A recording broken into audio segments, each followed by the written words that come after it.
First up, I want to talk a little bit about the state of flexibility at work. So before we even get into our model, what does flexibility look like right now?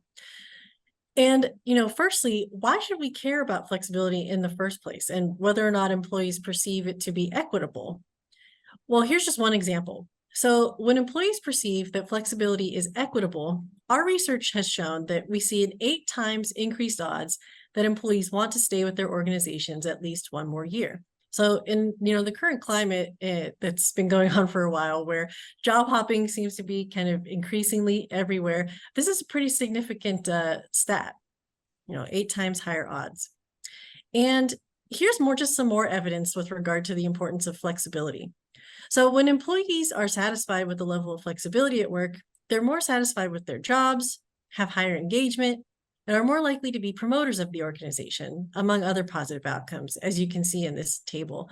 So just to kind of highlight a couple of things, one of the things that we found, for example, being a promoter, we see a 568% increase in the odds that employees will be a promoter when they're satisfied with that level of flexibility. 482% increased odds when they're satisfied with in high engagement when they're satisfied with flexibility. And regarding their just overall satisfaction with the employee experience, we see an almost 900% increase in odds, 894% increase that they're going to be satisfied with that experience when they perceive that flexibility is equitable in their workplace environments. So, we see that flexibility seems to be a good thing, but, the other side of that is that the prevalence of flexibility, and in particular, equitable flexibility, could really be improved. So our research has shown that only 57% of employees say their organizational cultures support flexibility in every job role.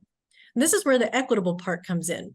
While flexibility may be available to some employees within organizations, it's not always available to everyone.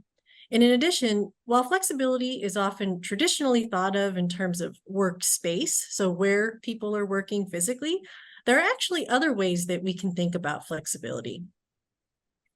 So, again, though flexibility, when you hear the term flexibility, I think there a lot of times is kind of a knee-jerk reaction to conceptualize or think of it in a very specific way, oftentimes related to that workspace.